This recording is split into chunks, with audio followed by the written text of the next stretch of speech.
ৰাজ্যৰ ফালৰ পৰা অতিকে আনন্দিত হৈছোঁ। আজি EM ছাৰে নিজে ফিজিকেলি মানে ভিজিট কৰিছে আমাৰ যিটো জাগাত ভাটাটো খুলিব বিচাৰিছিল। আমি কমপ্লেইন দিছিলোঁ, সেই কমপ্লেইন অনুযায়ী তেখেতে নিজে ফিজিকেলি ইনস্পেকশ্যন কৰিলে।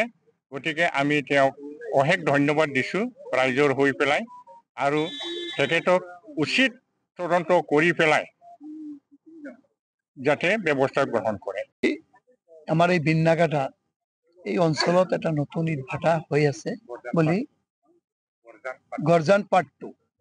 তো ৰাইজে মোক বহুত দিনৰ পৰা মই যেতিয়াৰ পৰা EM হৈছোঁ, ইয়াত আপুনি চাওক আমাৰ এই অঞ্চলত মানে মেইন মানুহখিনি আছে, টিচাৰ, ৰিটায়াৰ্ড শিক্ষক, সমাজক নেতৃত্ব দিয়া ব্যক্তিসকল, যোনে সমাজৰ হৈ কাম কৰে, সমাজৰ হৈ চিন্তা কৰে। এই বয়সীয়াল মানুহখিনি মোৰ তাত ৰাতিপুৱা এই ঠাণ্ডাৰ বতৰতো আহিছে।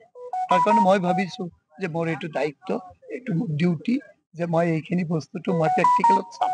তো প্ৰেক্টিকেলত আজি আহিলোঁ, অহাৰ লগে লগে এই গাঁৱৰ ৰাইজ ওলাই আহিছে। তো এখেতৰ কথা হৈছে যে ইয়াত ভাটাটো মানে যেহেতু আমাৰ এগ্ৰিকালচাৰ লেণ্ড, এতিয়া এগ্ৰিকালচাৰ লেণ্ডৰ পৰা এইটো বিজনেছ ক্লাছত আহিছে। তো এগ্ৰিকালচাৰ লেণ্ড আৰু ওচৰা ওচৰি গাঁও, স্কুল বহুত অসুবিধা হ'ব বুলি ৰাইজে অনুৰোধ কৰিছে। কিন্তু আমাৰ চৰকাৰীভাৱে আমাৰ এনেকুৱা নহয়, কোনো বস্তু এটা আমি ইচ্ছা কৰিলেই আমি বন্ধ কৰি দিব নোৱাৰোঁ, কিন্তু প্ৰচেছত যাব লাগিব, চৰকাৰী প্ৰচেছত।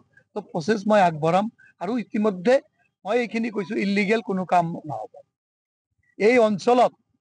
আজি আমাৰ BTAT অঞ্চলত যে ৰাইজক দিগদাৰ দি পেলাই কোনো কাম নহ'ব, ৰাইজৰ সহমত লৈ ৰাইজৰ সুবিধাৰ্থে কাম হ'ব।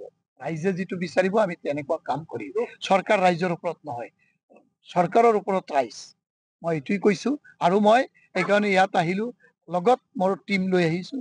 গোসাইগাঁৱৰ সাব ডিভিজনৰ যিটো আমাৰ টোটাল টিম, মেনেজাৰৰ পৰা আৰম্ভ কৰি আমি চবক লৈ আহিছোঁ।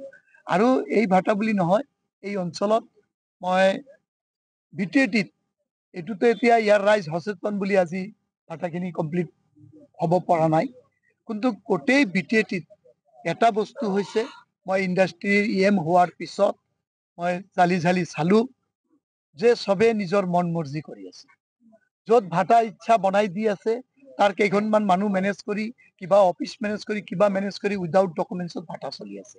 মই কথা দিছোঁ, আজি মই ভিজিট কৰিম, ইয়াৰ পৰা 3-4টা ভাটা আজি ভিজিট কৰিম, কৰি চাম যিখিনি ইলিগেল ডকুমেণ্টছ আছে এইখিনি BTATত মই 100% এই ভাটাখিনি আমি ক্লোজ কৰিম। উইদিন 7 days টাইম দিম,